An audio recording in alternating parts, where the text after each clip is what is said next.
MSW Media. So yeah, now it's clean up on aisle 45 time. And for a long while yet, it is going to be clean up on aisle 45.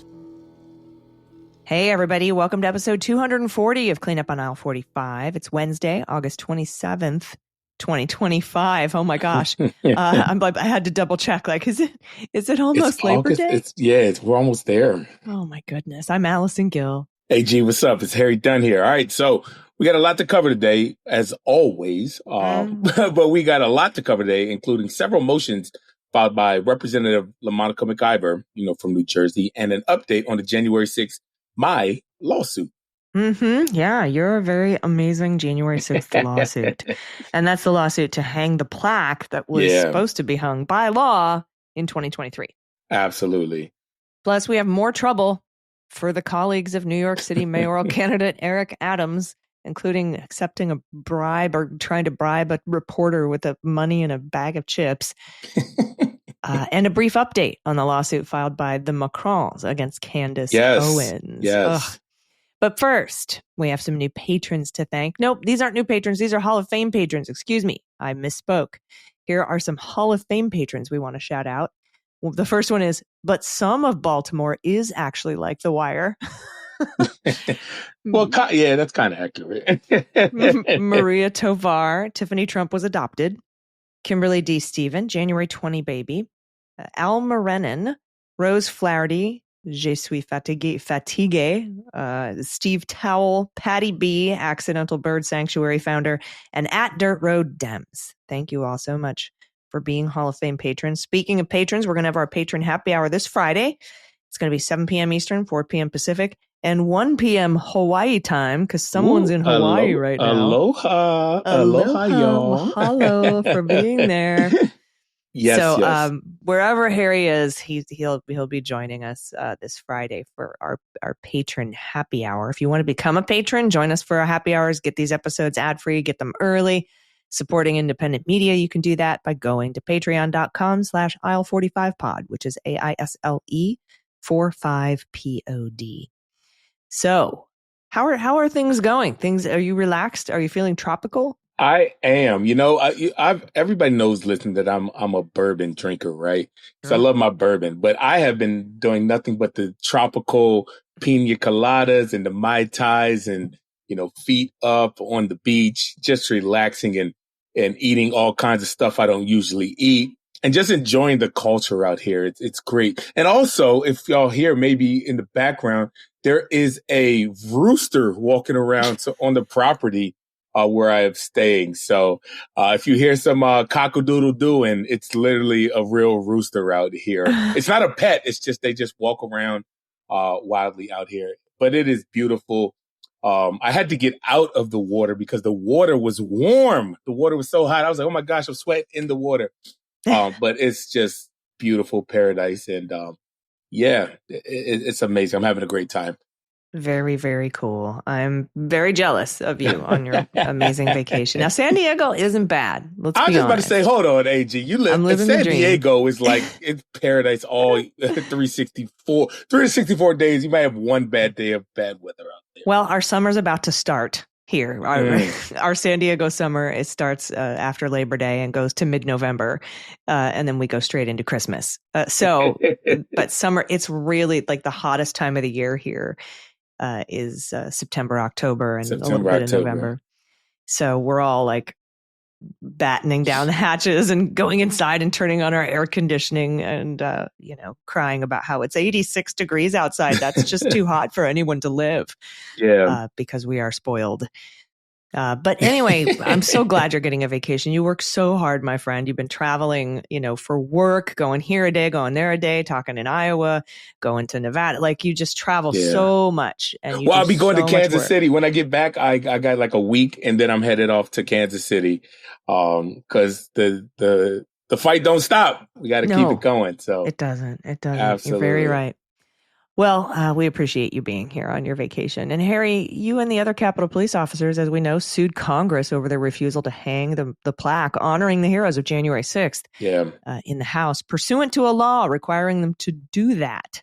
It was supposed to be hung in 2023. Scott MacFarlane of CBS has reported a brief update. A federal judge has ordered the Justice Department to file its response to your lawsuit by September 30th. So that's, just a little over a month from now. Yeah. So originally I think the answer was due August the 18th. They filed a response requesting more time. And also, as you have noted, the Justice Department. So the DOJ will be representing the architect of the Capitol. But like I said, it doesn't matter who represents them. It doesn't matter. They need more time to come up with whatever their bullshit argument against hanging the plaque is going to be. It's so crazy because, like I said, we tried every other option before we got to this point. Like I said, we tried the diplomatic approach. We tried political pressure. I mean, hell, we even said please. Nobody says please anymore. But we even said please put the plaque up, and that didn't happen. So, so it's just me and Daniel Hodges on the suit. Daniel Hodges obviously is, of course, Metropolitan Police officer who is still fighting the good fight and keeping the streets of DC safe before the National Guard and Trump's Homeland Security was called in. So shout out to my friend Daniel Hodges. But yeah, we're waiting for our day in court, and we just hope that the judge will see that this is literally nothing but political theater, and there's nothing going on here. So put the damn plaque up. So yeah, Danny's just an awesome person. If you don't recall who Danny is, he was the officer who was crushed in the door. Yeah. What side of the Capitol was that on? That's on the west side, in the tunnel. In the west tunnel. That's where most of the violence happened. A lot of the violence happened. That's where the most violent happened there. And Danny was the one who was crushed in the doorway and was stuck and was pinned and could not move. And is still, like I said, some of the most outspoken officers like myself, Michael Fanone, Sergeant Cannell have all since left law enforcement, and Daniel is still there going strong. And I think about him every day, especially with everything that's going on in DC now. And joke with him and say, Trump's your boss now, dude. Like, I mean, it sucks, but what a great cop. And those are the type of police officers we need out on the streets, not the ones running around in mass terrorizing communities. Agreed. Something else that happened today, speaking of mass terrorizing communities. Yeah. Mr. Abrego appeared for a hearing. So really briefly, I'm sure everybody's kind of following this case. But as you know, he was shipped off to El Salvador. He was imprisoned at Seacoast. Wrongfully, the government admitted it made a mistake. But instead of just correcting its mistake and bringing him back, they refused to participate in discovery about their mistake. They were stonewalling it every step of the way. And then finally, they started investigating a 2022 traffic stop where Mr. Abrego was let go without even as much as a ticket. Yeah. And then charged him for 2 felony charges of human smuggling to bring him back to the United States. And then, Mr. Abrego fought to get released on bail under the Bail Reform Act, which he was. Yep. And then the DOJ was like, yeah, well, if you're released, well, first the DOJ was like, we intend to take you to trial for these crimes. But then they said, if you're released, we're going to detain you and ship you off to a third country. And Judge Sinise was like, well, what third country? What's the plan? And the DOJ just lied their faces off to the court and said, well, there will be no plan put in motion for deportation, and they won't choose a country until after he's detained by ICE. But this week, before he was detained by ICE, after he was released, they tried to make him a deal saying, if you plead guilty to these 2 ridiculous charges, we'll send you to beautiful Costa Rica, where we have a letter here, and here it is attached that says you won't be imprisoned and you won't be tortured. You'll get asylum. You'll be able to walk free and live in Costa Rica. And then once he was released, they said, no, if you don't plead guilty, when he said, I'm not going to plead guilty to those charges, they said, then we're going to send you to Uganda. Yeah. And so as soon as he was detained by ICE this morning, his lawyers filed a petition for writ of habeas corpus. And there was an emergency hearing in front of Judge Sinise. This was assigned to Judge Sinise. And she's set up a schedule, or she's told the parties to meet and confer and come back Tuesday morning, which is yesterday as you're hearing this, with a schedule. She wants to hold a hearing probably Friday or sometime next week about the merits of the case. And so you can actually go to MuellerSheWrote.com. I had a conversation with Adam Klasfeld from All Rise News about this case, but he gave a really, really amazing speech this morning in front of the ICE detention facility. And the guy has a spine of steel not to take that Costa Rica offer and fight instead. Yeah. It would have been so easy to just plead guilty and take the offer and go to Costa Rica, but he's not. He's fighting. And, I saw that when he was standing there, I guess with his family or supporters or lawyers. But yeah, well, and you know what, Allison, like, I don't like, so much has been made about Mr. Garcia and everything.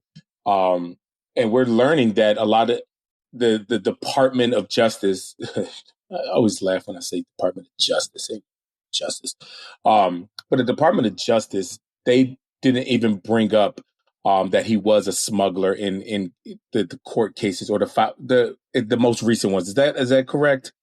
They didn't even bring up his past criminal, what he was alleged on the cover of the New York Times, the gang ties, MS-13 member. They didn't even bring that up because they knew it was a lie, right? Right. And they kind of probably don't want this to go to trial, which is why they said, plead guilty, we'll send you to Costa Rica, because they're going to be embarrassed at trial. They've already made multiple misrepresentations. Their evidence is paper thin. It's based on a double felon who's been deported 5 times that they've given asylum and a work permit to, that was the kingpin leader of this smuggling ring, of which Mr. Abrego is accused of just being a driver.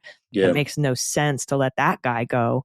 As I told Adam Klasfeld, that's like releasing John Gotti in exchange for his testimony about one of his low-level drivers. It just doesn't make any sense. So they are trying to avoid embarrassment by going to trial and losing. And so they were really pressuring and trying to coerce Mr. Abrego to take that deal, and he won't take it.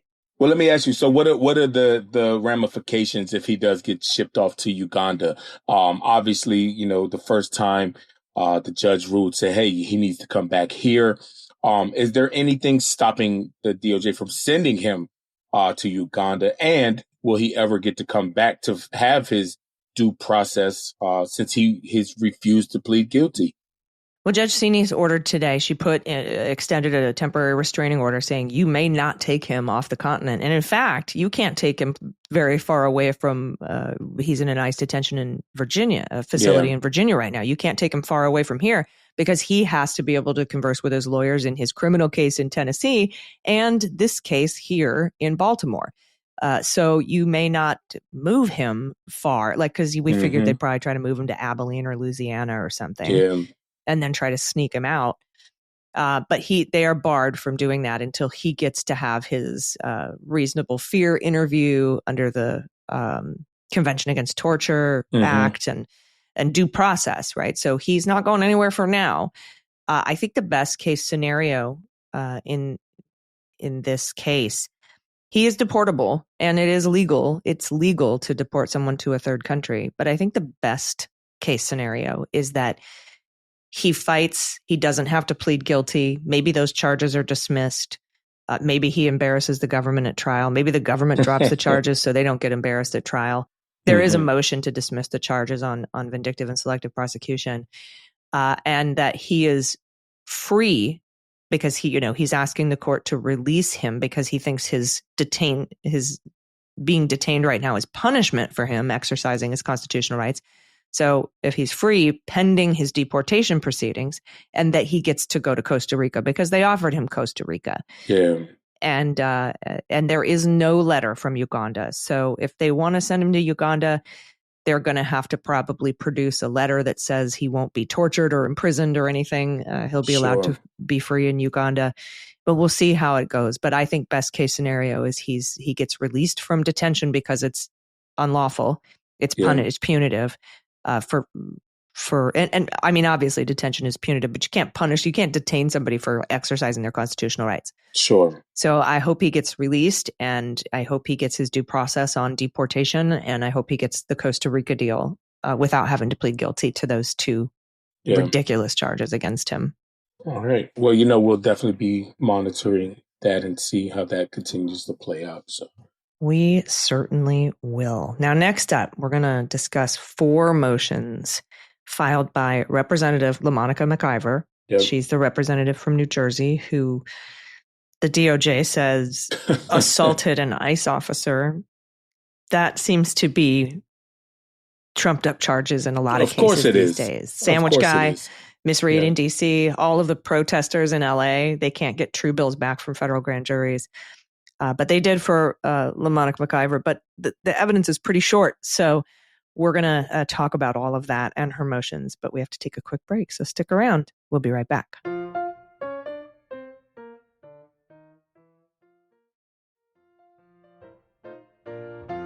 All right, everybody, welcome back. All right, so this is from Marcy Wheeler at emptywheel.net. All right, for months, I've been anticipating the possibility that Trump's politicized prosecutions will backfire, both by empowering the political martyrs they create and by exposing their own corruption. I'm interested in this for 2 reasons. First, the possibility that these prosecutions will backfire, not just by creating sympathetic political martyrs, but also by further exposing Pam Bondi and her top aides as liars, violating legal ethics. A package of filings from Congresswoman LaMonica McDiver submitted last night suggests that may soon happen. That's right. Representative McDiver has filed 4 motions, Harry, a motion to dismiss based on congressional immunity, the speech or debate clause, a motion to compel discovery on the broader circumstances of her visit to Delaney Hall, May 9th, where she supposedly assaulted the ICE officer, a motion to dismiss for selective and vindictive prosecution based on a comparison with January 6th defendants, and a motion to require DHS to withdraw false prejudicial claims that they have made about McDiver, kind of like a gag order. Like you have to stop saying this stuff and you have to withdraw these comments that you made. And Marcy says there's 2 crucial details that underpin all 4 of these motions. Harry, what are they? Yeah, so first, this is crazy. According to body cam footage provided in discovery and available to the judge, Jamel Semper, after Newark Mayor Ras Baraka left Delaney Hall, the facility, in response to Ricky Patel's order to do so, the Deputy Attorney General of the United States instructed Patel to arrest the mayor. Yikes. Now, after a phone call, Ricky Patel, that's the guy who arrested, announced a decision to arrest Mayor Baraka. Quote, I am arresting the mayor, even though he stepped out. I'm going to put him in cuffs, per the Deputy Attorney General of the United States, unquote. Wow. Meanwhile, the members who were still being prevented from entering the facility returned to the entrance gate where they learned the agents were changing course and renewing their plan to arrest the mayor on baseless charges. Now, the second thing that underpins all of these motions, as Marcy points out, is that Todd Blanche is the one signing off on correspondence in this case. Possibly because Alina Habba was ruled not a proper U.S. attorney by a federal judge. That's been great news watching that whole Habba thing play out. She's so mad. She's so mad, and I couldn't be happier for her. Yeah. But yes, the first motion asked the court to dismiss the case because she has immunity under the speech and debate clause. Marcy said McDiver describes how starting on her 3rd day in office, she prioritized oversight of immigration matters with a town hall, a visit to different detention facility, a letter to Kristi Noem, and a meeting with ICE. She then describes how a video produced in Discovery captured her and Rob Menendez, whose father's earlier prosecution is the standard for speech and debate clause immunity in the Third Circuit, and Bonnie Watson Coleman repeatedly describing their visit as congressional oversight.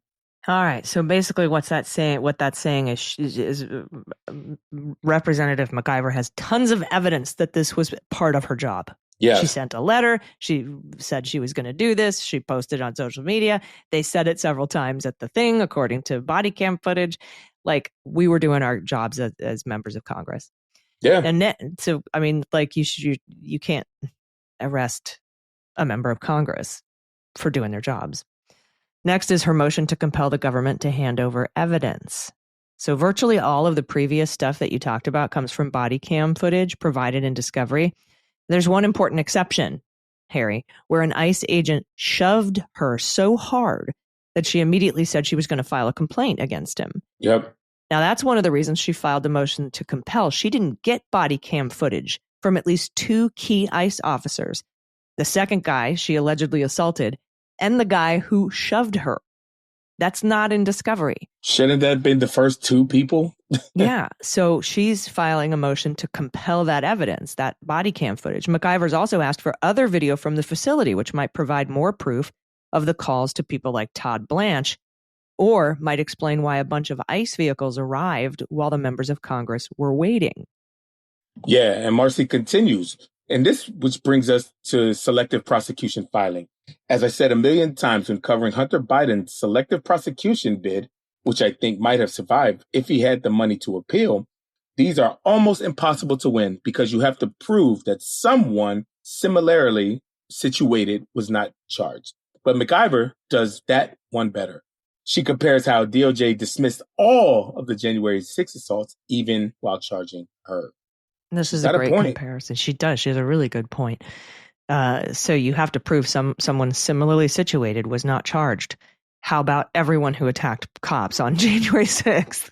Yeah, everyone. Yeah. So later in the filing, McIver cites 3 particularly egregious cases that were still pending when DOJ dismissed all the cases against January 6th insurrectionists Daniel Ball, Tim Boner, and Jake Lang, all of whom were detained pre-trial until Trump made their charges go away. What, McIver ponders, led to the starkly different prosecutorial decisions?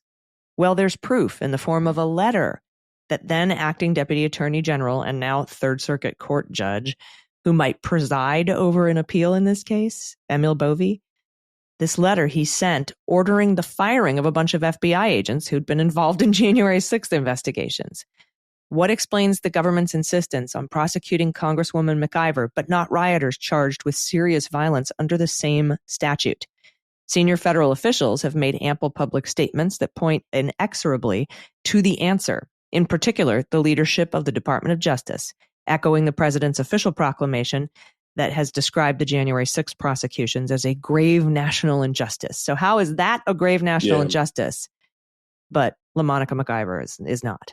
Yeah, definitely. So I'm really glad that she's taken this angle and, rooting on her. But in support of her selective prosecution bid, McIver also cites that the statements that are subject of her motion to restrain extrajudicial statements, a press release accusing the members of Congress of breaking into Delaney Hall, a tweet disseminating a heavily edited picture of the assault, alleged assault, involving McIver, another press release purporting to debunk the fake news, correcting prior false claims about the incident, yet another press release implicating McIver in an assault on an ICE officer that happened in California, which ICE was trying to blame on Salud Carvajal, and one more press release, one of the recurrent ones that claim wildly inflated number of ICE assaults, again implicating McIver in those assaults.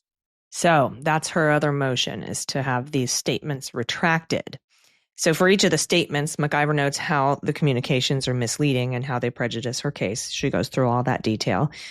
And Marcy says when Kilmar Abrego tried to get DHS gagged, the judge said they weren't parties to his case. But here, DHS runs the facility where this all happened and employs the men who claim to have been assaulted. McIver is asking for an order that these statements be taken down and threatens to ask that her prosecution be dismissed if DHS continues such statements. So it's not really a gag order. It's more like stop making these statements and follow the law, the local rules of the court. So that's everything that's going on. You know what I was thinking, AG? So this is very good lawyering and maneuvering by McIver, but it's also, it just points out how stupid the DHS, ICE, Kristi Noem, Tad Blank, how stupid they are. Yes, it's very good lawyering because I'm glad they're bringing it up. But there's so many cases, like all of these issues that she's bringing up, pretrial motions. I feel like any one of them could easily just make this case go away because there are so many egregious violations, if you will, or lies about what's happened with this case, what happened that day. That no judge in their right mind could not dismiss this. Mm-hmm. Yeah, they're holding back evidence, right? She's talking about the inflated numbers, they're made up numbers about the assaults against ICE officers, which is backed up by the fact that they can't get any indictments for assault with bodily injury on anybody who's interacted with an ICE agent. I mean, I think they got like 3 out of 40 of them over in Los Angeles. And that's unheard of because most U.S. attorneys I know have 100% record of getting an indictment. Not 3 out of 40. Yeah, not that. So that's really bad. And then, of course, in D.C., it's still, I think we're on day 12 now after Sandwich Guy was arrested, and they have 30 days to bring an indictment.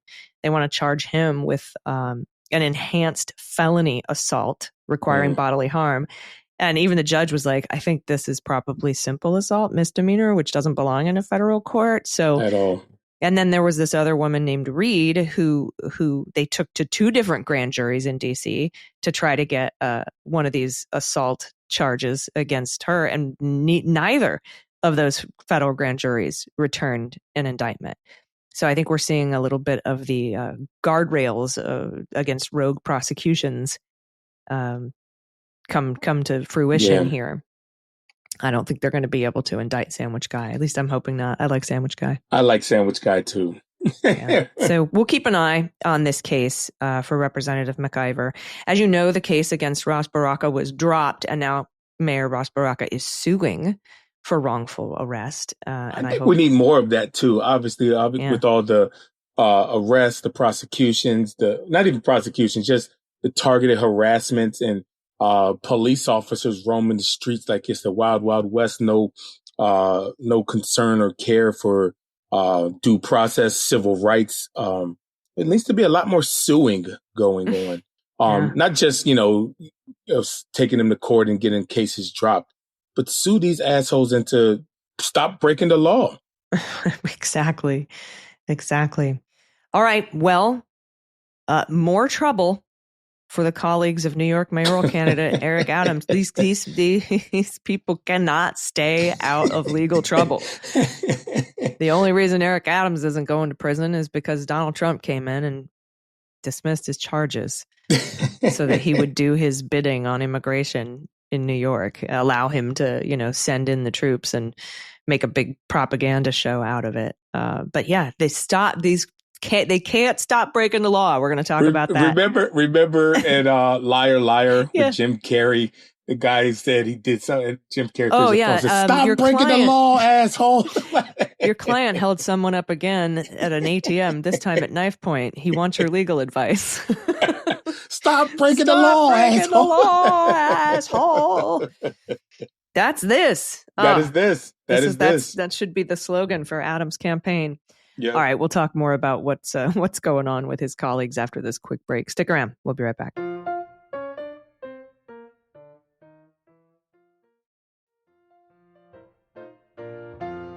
All right, everybody, welcome back. 2 stories of sordid corruption surrounding Eric Adams this week. 2. This one's from Politico. Mayor Eric Adams' former top aide will be hit with more criminal charges from the Manhattan District Attorney's Office on Thursday. Ingrid Lewis Martin's lawyer told Politico, a new chapter in the legal issues that have dogged the mayor as he mounts a long-shot re-election campaign on an independent ticket. Lewis Martin resigned from her role as chief advisor to the mayor in December, days before she was indicted on bribery charges, along with everybody else. She's accused of helping a pair of real estate developers with bureaucratic issues in exchange for gifts to her son, including $100,000 that he used to buy a Porsche. She pled not guilty and denied any wrongdoing. The new charges will be entirely separate from these allegations. That's according to Adala, that's an attorney. He's expecting at least 2 new cases to be brought also, likely with other co-defendants. Wow, yeah. It will be just the latest legal issue to dog Adams and his inner circle. A federal judge dismissed his own corruption charges after the Trump administration moved to drop the case. But a donor and a staffer have both pled guilty to conspiring on straw donor schemes benefiting Adams' campaign. and several other donors pled guilty to a separate scheme in state court.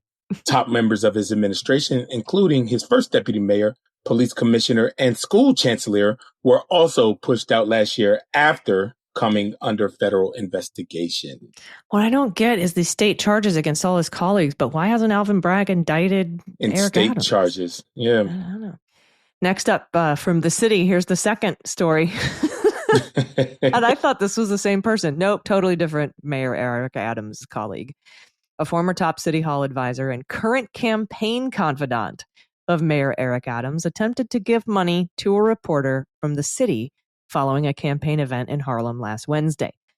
The failed payoff, which was a wad of cash in a red envelope stuffed inside an open bag of Hers sour cream and onion ripple potato chips, was made by Winnie Greco, a longtime Adams ally, who resigned last year from her position as the mayor's liaison to the Asian community after she was targeted in multiple criminal investigations.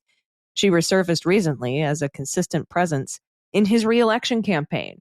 So she was working on his campaign and tried to give a potato bag full of money. Did you see, by the way, Mom Donnie eating a bag of Hers sour cream and onion chips, announcing his scavenger hunt? The scavenger hunt. It was so great. And just good on him. But that guy, he's doing a damn good job. And Hers potato chips were like, hey, we don't really have anything to do with this, but our snacks are the money. They are. It's just great. On Wednesday, City Hall reporter Katie Honan spotted Greco near the announcement of the opening of Adams' newest campaign office in Harlem. Greco later texted Honan after the event when she spotted her again and asked her to meet across the street from the campaign office next to a TD Bank. Greco and Honan walked to the Whole Foods next door. While inside the store, Greco handed Honan the open bag of chips with the top crumbled closed. Honan, thinking it was an offer of a light snack, told Greco more than once she could not accept the chips, but Greco insisted that you please take the chips. Just take the chips. Here, have a snack. I don't need a snack. I don't need a snack. Take the chips. Take them. Take the snack. So the two parted ways before entering a nearby subway station. Honan opened the bag and discovered a red envelope inside stuffed with cash, at least one $100 bill and several $20 bills. So this was like $200. The reporter then called, at least Michael Cohen was bribing people with $10,000 cash in a Walmart bag. I don't think that would fit into a snack-sized chip bag. It's not even a family-sized bag. Like, come on, man. The reporter then called Greco and said, I can't accept this money. And she asked if she was still nearby so she could give it back. Greco said she'd left the area. And Honan told her she had to take the money back. And Greco said they could meet at some point in Chinatown. The reporter then texted Greco, I can't take this. When can I give it back to you? And then she got ghosted. She never got a response from the briber. Left on red. Left on red. In an interview later Wednesday, The City, the publication, asked Greco what her intention was in handing money to the reporter. In response, she said she'd made a mistake and apologized over and over. I made a mistake, she said. I'm so sorry. It's a culture thing. I don't know. I don't understand. I'm so sorry. I feel so bad right now. I'm so sorry, honey.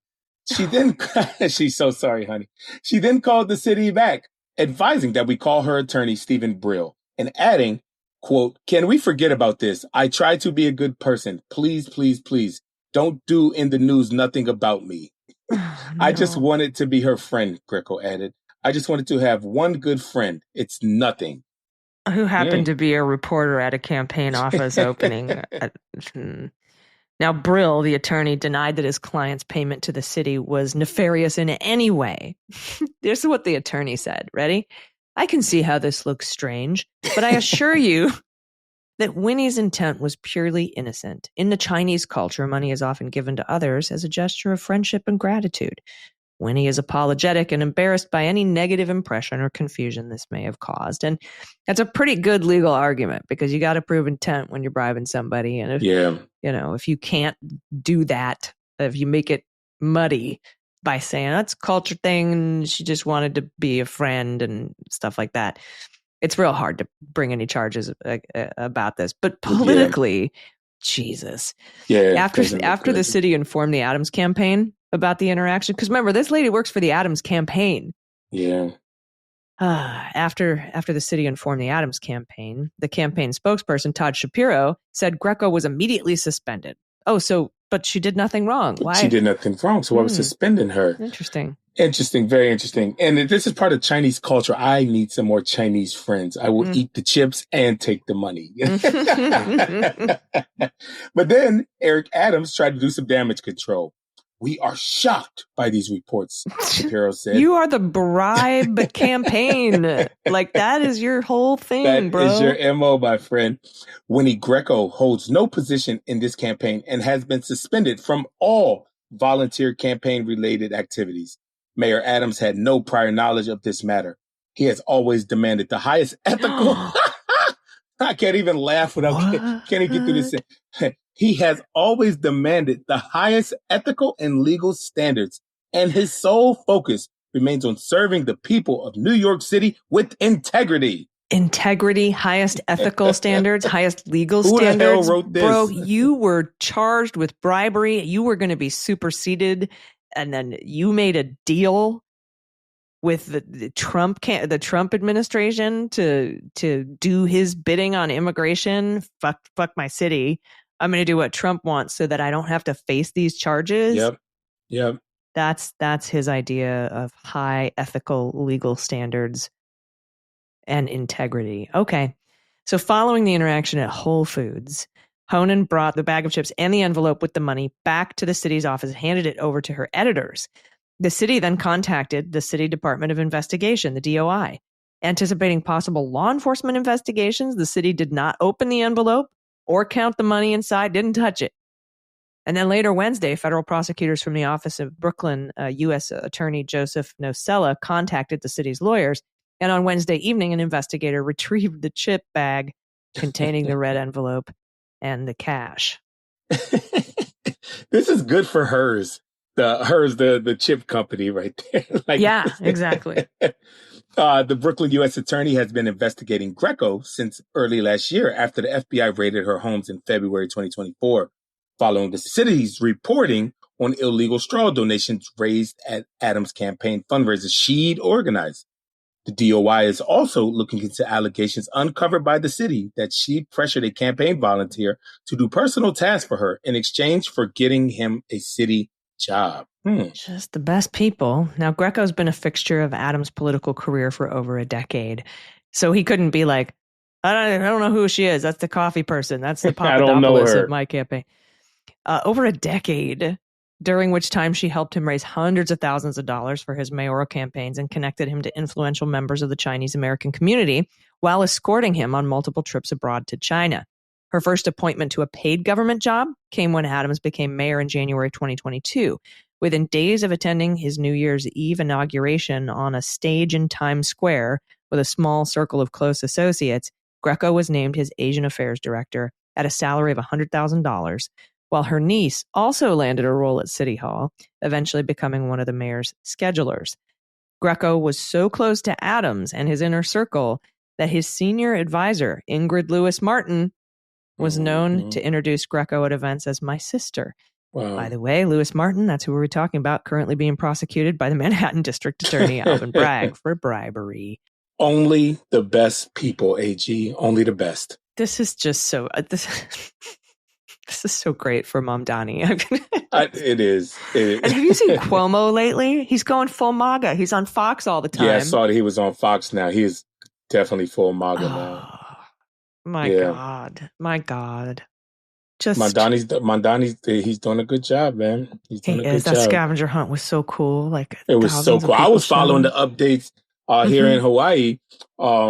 And I was like, wait, what's going on? I'm like refreshing, trying to get updates. Who's at the next stop? Like, it's definitely engaging. He's making people pay attention. Yeah, and he's getting thousands of people to ride public transportation. Yeah. And it was just, I don't know. And he's sitting there holding a bag of hers, sour cream and onion ripple chips.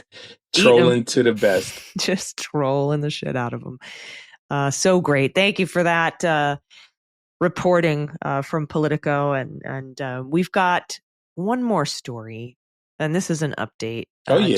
Just a brief update. Nothing really new or big, but a couple of comments from French President Emmanuel Macron and his wife on their lawsuit against the super legally ethical Candace Owens. I hope you had your fingers crossed when you say that, AG. My eyes rolled so far back in my head I could see the wall behind me. That's it was like one of those Liz Lemon eye rolls. Like, anyway, we're going to talk about that. There's no Rudy news, no Mike Lindell news, no Alex Jones news. It will be soon. I looked. It will be. These guys can't stay out of it. Yeah. Yeah, because Alex Jones has had a fiscal babysitter put in charge, and I hope that they're going to start selling off his shit so they can finally pay these Sandy Hook families who he tortured for years. Yeah. And also that maybe InfoWars will be more easily bought by the Onion, so they can turn it into a parody of itself. I'm looking forward to that, and we'll report it. But nope, this one's about the Macrons, so we'll talk about that after this last break. Stick around. We'll be right back.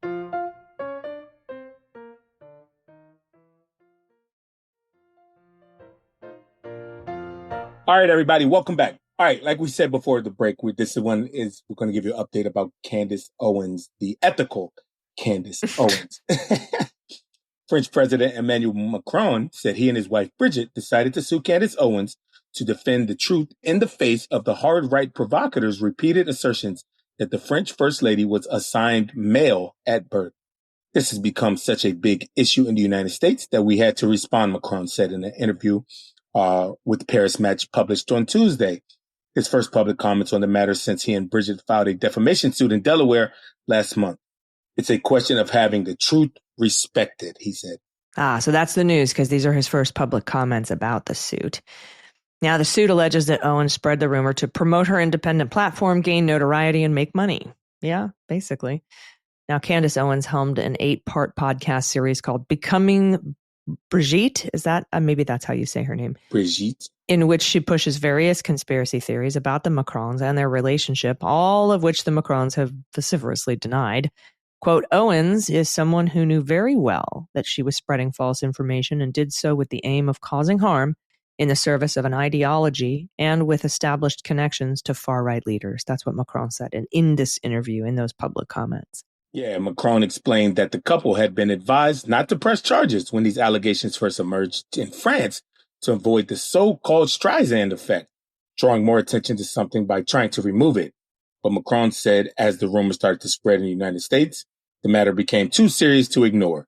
After the Macron suit was made public, a spokesperson for Owens slammed it as foreign government attacking the First Amendment rights of an American independent journalist. Is that what you are, Candace? Oh, you can have free speech, but you cannot defame people. Yeah. You can't.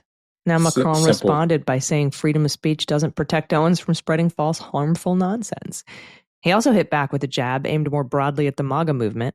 He said, those talking about so-called freedom of speech are the same ones banning reporters from the Oval Office, he said, referring to the White House's decision to block reporters from the Associated Press from entering the Oval Office in Air Force One in response to how the organization covered Trump's decision to rename the Gulf of Mexico the Gulf of America.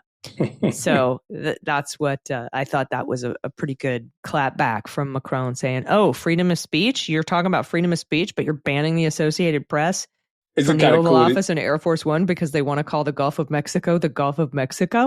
Yeah, it's kind of like the French president now giving Candace Owens, an American, a lesson on what the American Constitution and free speech means. Like, here, let me explain to you what it means, since you're an American and you clearly don't know what it means. So good on him, and I'm rooting for him. Yeah, and this, again, it's all just for notoriety, like the Macron said. I mean, it gets clicks, you know? Yeah. These conspiracy theories, they get clicks, they get eyes, they get views, it makes money. So I'll keep pushing the release of the Epstein files. Yes, we should.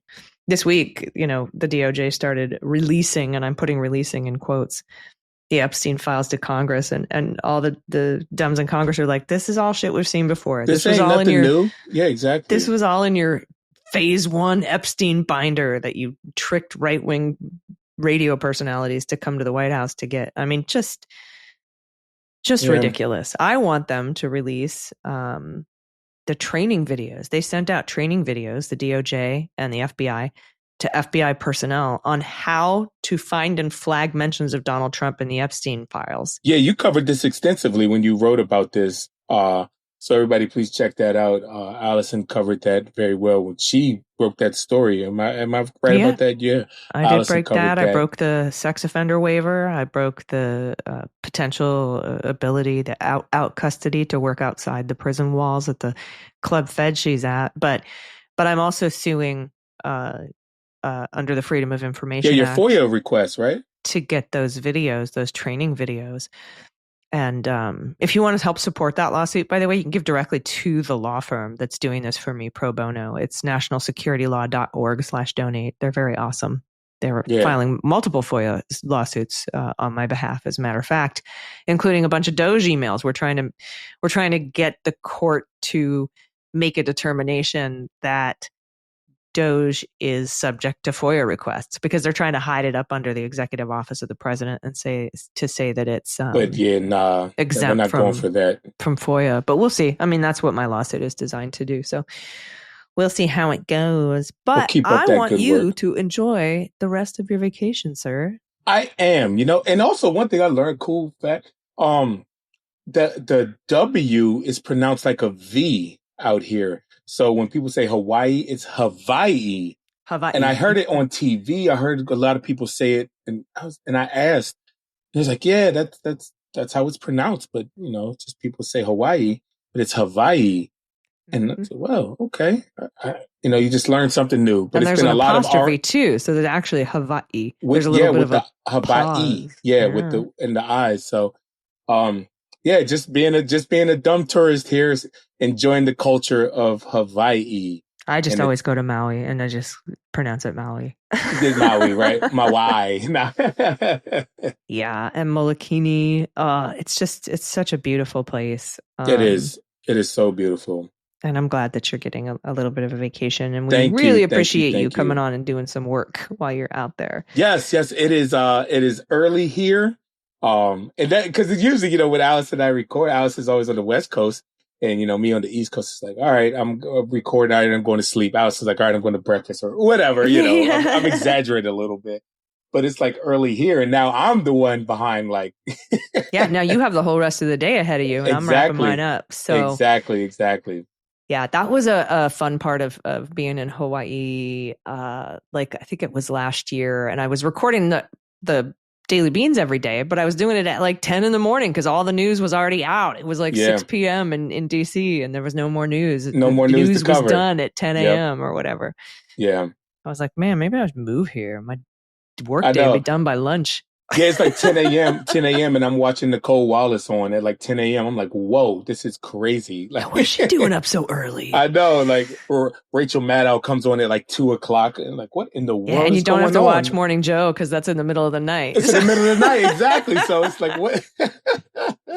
That's great. Yeah. All right, my friend, I appreciate you. Everybody, if you're a patron, we will see you at the happy hour this Friday, August 29th, 4 p.m. Pacific, 7 p.m. Eastern, 1 p.m. Hawaii time. Yep. If you're in Hawaii and you want to join us, if you're not a patron, become one. It's super cheap and you get all sorts of cool benefits. And by the way, I am deep in the planning stages of the party that we're going to have. Oh, yeah. When it happens. Ooh, when it happens. You mean the McRib coming back? Yes. I had to post that. So they're talking about when it happens. I was like, wait, is everybody just excited when the McRib or the Shamrock Shake comes back at McDonald's or something? What's great is everybody knows what you mean when you say when it happens. Too funny. Yeah, it's going to be like a wicked dance party. And wicked. Yeah. So, and if you're a patron, you will get to come to that. I buy you dinner. We have an open bar. Harry, you've been to these things, these galas that I have. They are great. And lots of hugs going around. We're going to have the IT Gala. The Gala. And it's going to be pretty awesome.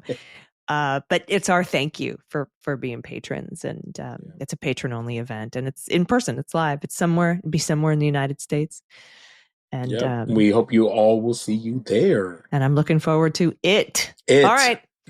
That's our show, everybody. We will see you next week. If you're a patron, we're going to try to get a bonus on Thursday. If not, I'll record a bonus. Maybe I'll see if Pete can come and record a bonus so you can enjoy more of your vacation. But there will be a bonus episode for patrons this weekend, and we'll see you at the Daily Beans in the meantime. Any final thoughts?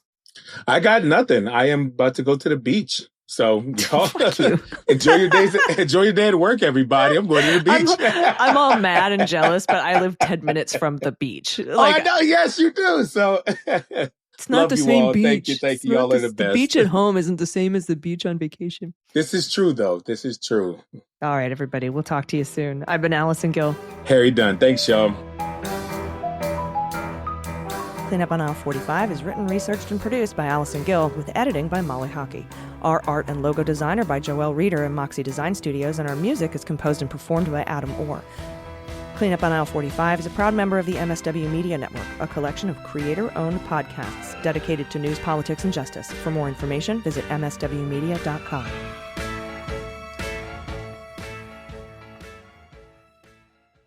MSW Media.